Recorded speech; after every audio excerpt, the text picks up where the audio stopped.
We see even on social media. I remember, I don't know if you managed to take a look into this, but there was these stories that were breaking out from Chipata, how young girls pregnancies as well was on the rise in Chipata, and then you had men passing jokes and seem to be enjoying this story because they want to also move to Chipata and be responsible, or most of them end up being irresponsible fathers, but they take joy in seeing some of these stories. What do you make of that, and really the men's participation in the fight? Unfortunately, that's the situation on the ground. Yeah. What we see on social media is what is happening. Those are real people talking.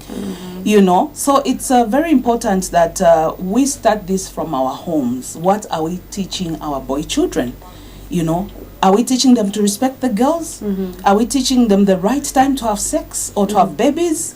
What are we doing, even ourselves as parents, and the boys as well? How do you take interest in such news? What do you want to go and do? And the unfortunate part is that these are very young girls.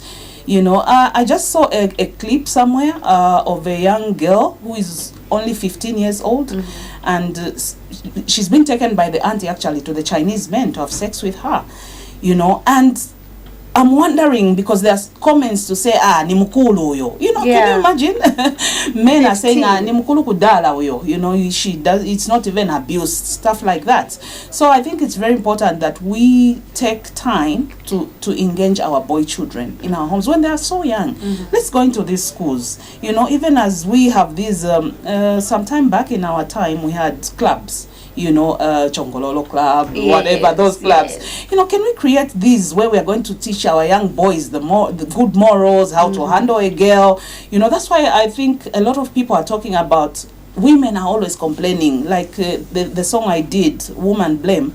They are saying it's too much, we are tired of people talking about women. But what are we teaching our boys so that these women can stop talking? Yeah, you want to keep us quiet, do better. Can you imagine? You can do better. Why keep us quiet? So I think we have to be on the same page. And also, let the men speak. I think there's a lot of stigma when a man speaks, inemkazi wangani vuta, or this is what I'm going through. They will feel like, this man is weak. So it's very important that we create that freedom in the men as well to speak out. It's not wrong for you to cry as a man. It's not wrong for you to speak out as a man. So that we don't have this stigma waenda ku police. They'll tell you, mamuna ndionga bwele ku police mkaza nga kumenya. Already there is that stigma. So I think it's important that even as we teach our children in our homes, in our schools, I think let's bring these issues out so that we are on the same page. Next time we're not being told to say mwachiramo kamba vabakazi, stuff like that. Well, for me, it's not all men are trash. I think we have good men. We've seen fathers who've taken care of their children. We've seen fathers who've been there for their children.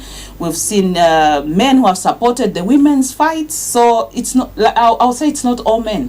Some men are trash, because if you're going to sleep with your own child, if you're going to defile a child, if you're going to deny a pregnancy, but you were involved in the sexual, act, then that's trash. Yeah. So really, for me, there are good men out there. So not all men are trash, but there are men who are trash.